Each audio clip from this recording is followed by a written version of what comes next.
Patay ang mag-ama matapos makuryente sa isang live wire sa Himamaylan, Negros Occidental. Yan at ang iba pang mga rumarapidong balita mula sa probinsya. Hatid ng iba't ibang istasyon sa ilalim ng MBC Media Group.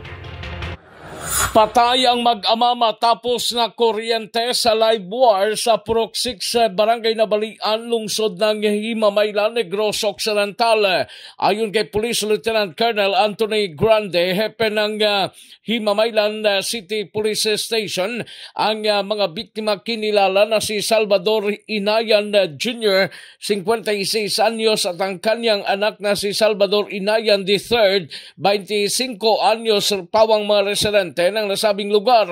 Dagdag pa ni Grande, habang naglalakad papauwi si alias Riniel nang nakita ang biktima na si Salvador III na wala ng buhay at ipinaabot nito sa pamilya ng biktima na kaagad namang rumisponde. Ang ama nitong aksidenteng na kuryente din ito.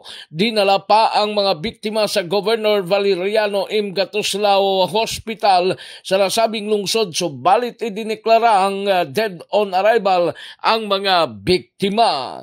Para sa MBC TV Network News, ito si Rex Cantong, una sa Pilipinas, una sa Pilipino. Binawian naman ang buhay ang isang senior citizen nang madisgrasya o maksidente ito sa minamanyong bisikleta kahapon sa highway ng Barangay Libertad, bayan ng Victoria, Norte Samar. Ayon sa report ng PNP, ang 62 anyos na biktima sa gitna ng kanyang pagbibisikleta ay nawalan ito ng preno. Sinubukan itong magpreno ngunit hindi gumana. Dahil dito, nahulog ito sa isang konkretong kalsada at tumama sa semento ang kanyang ulo na naging sanhi ng agad itong pagkamatay. Rumisponde naman ang pulis at agad din sinugod ang biktima sa Allen District Hospital, ngunit dineklara itong dead on arrival ng attending physician. Mula sa MBC Network News, Arts 34 Jane Galit Bantayan, una sa Pilipinas, una sa Pilipino.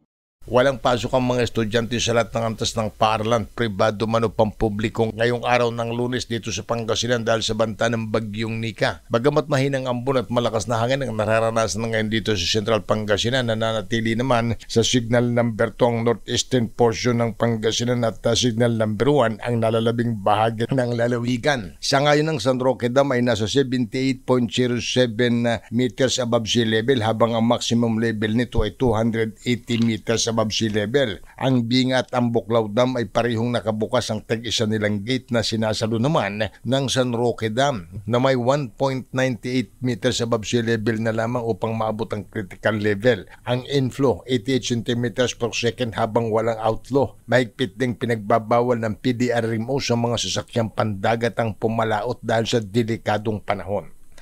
Para sa MBC TV Network News, ito si Freddy Fajardo, Aris 31, una sa Pilipinas, una sa Pilipino.